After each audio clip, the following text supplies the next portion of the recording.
let's turn our attention to Channel Migrants. I've been asking you this morning your thoughts, just your reaction, just what the heck is going on with the revelation that there are, just extraordinary numbers. This is from Dan O'Mahony. I have to look his title up every single time. Clandestine Channel Threat Commander for Border Force. And he said that up to 2% of the adult male population of Albania has travelled to the UK in small boats across the channel in the last year. Just absolutely extraordinary numbers. Given that his job is to deal with this, he's obviously not doing a very good job. But I'm asking for your reaction. Lewis says, why doesn't the UK offer them work visas so they can work legally and then leave again instead of fueling this smuggling wet highway? I don't know how many more people we need washing cars. I'm going out on a limb here. Trish says, Great Britain, more like screwed Britain. Lucy says, used to hearing about it and there's nothing I can do about it. So how am I supposed to react? Diana says, welcome to Benefit Street, where outsiders get everything handed to them on a plate in flash hotels and someone with 44 years stamp gets a £2,500 gas bill.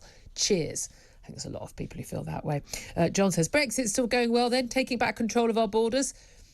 Yeah, that's kind of one of my issues here. Eddie says, disgusted. This needs to be stopped as soon as possible. Our country can't afford this and it's turning into a huge problem. Jill says, who's taking advantage of them? Are they being sent here by human traffickers? Why are they here? Well, let's put all those questions to Stephen Woolfe. He's director of the Centre for Migration and Economic Prosperity. Good morning to you, Stephen. Good morning, Julia. I think one person in the country who was not stunned by those figures yesterday would have been you. You've been following all this very, very closely. We've seen again and again these new numbers coming in about how many people who are arriving in this country who are not fleeing from war and hardship and persecution and torture. And I don't think Albania is probably the greatest country to live in. But unfortunately, it shouldn't be our problem here in the UK, should it? No, they're just simply fleeing slightly less wages than they get here in the UK. They're fleeing the opportunity of having not a new iPhone or not having a new television set. What they're doing is fleeing here to work for the gangsters who are encouraging them to come to the UK, where we know that Albania is now the leading cocaine importer and exporter from South America into Europe. We know that Albanian gangsters are taking control of the marijuana market. We know that the Albanian gangsters are moving high-end cars and people trafficking for women into the sex trade.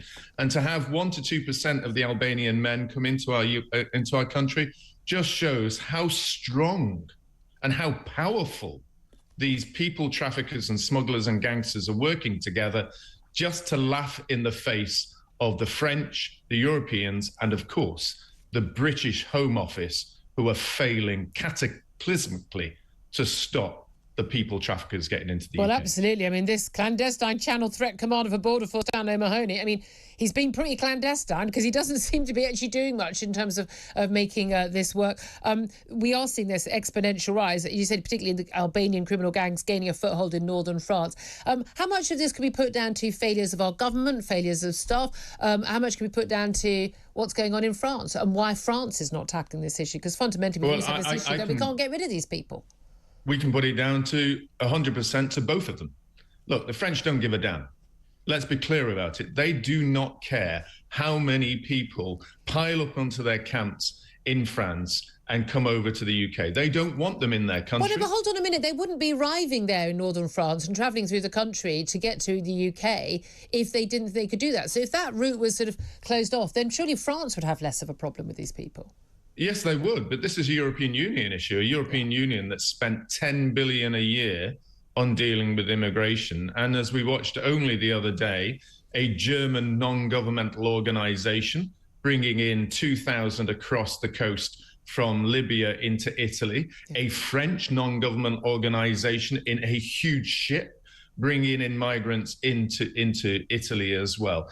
This is an industry that is supported, aiding and abetting the people traffickers by actually employing huge ocean liners to pick up people traffickers in Italy, in the waters coming up to Italy and Greece. They land them into the south of those countries and then they traipse all the way to France.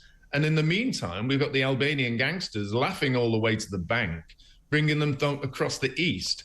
And then we have the Afghan gangsters who are bringing in through the heroin tracks, the Iranians and the Iraqis, who are the biggest numbers coming into our country.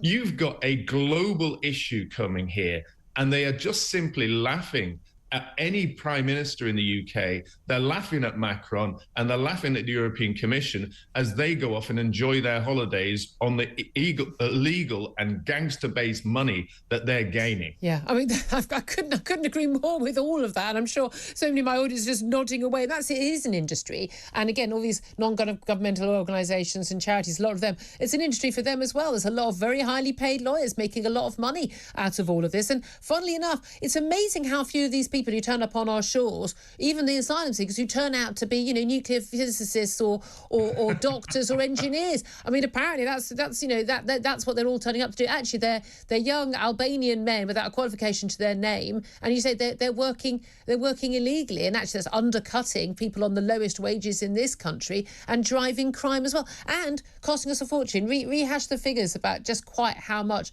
it is costing us a year to deal with this issue. Oh, this year will be in the region of about £8 billion, which will cost us the whole sum of people, from those arriving in the boats to the police picking them up, to the housing, which is now £7 million a day, to the extent that we can't find anywhere left to put them in, to the lawyers that are milking the system. Yeah. I mean, what's the answer? Just finally and really briefly, what is the solution? Okay, I'm in the United States at the moment, Julia, watching what they're doing in America, where they had 7,000 come across the borders yesterday. I'm watching DeSantis turning around and putting them in coaches and shipping them to the liberal areas. Can I say, I loved that. Yes, let's ship them all to Islington and Hampstead, and then maybe they'll see differently. We can mention, illegal migrants and legal migrants.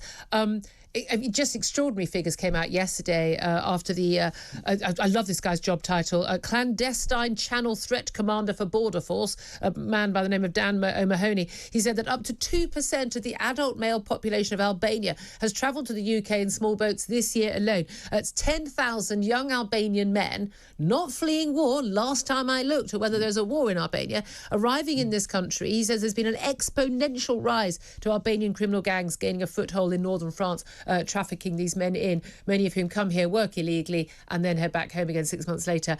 There's no doubt that the new Home Secretary, back in the job, Suella Braverman, has a very tough job to do. She does, but I think she is a very skilled lawyer and a strong-minded lady. So if anybody can do it, she can. So I hope we'll all give her proper support, because she wants what most people in this country want, an end to this dangerous and illegal trade. And as you rightly say, Julia, if people are coming in from the continent of Europe, they cannot be genuine asylum seekers, because they are coming from a safe country. They don't need to come from France or places further east on the continent to the United Kingdom. How is it going to be stopped, though? I mean, we've been told so many different ways it's going to be stopped, and everyone comes in promising to stop it. Priti Patel was Home Secretary. We know she felt strongly about it, didn't manage to stop it at all. On the contrary, it ended up, I think, doubling under her watch. Well, that is where it's not my area of expertise, because I think you need a really good migration and criminal lawyer to tell us what changes in the law we need to satisfy all the lawyers and courts in Britain who otherwise seem to side with the people who come in illegally.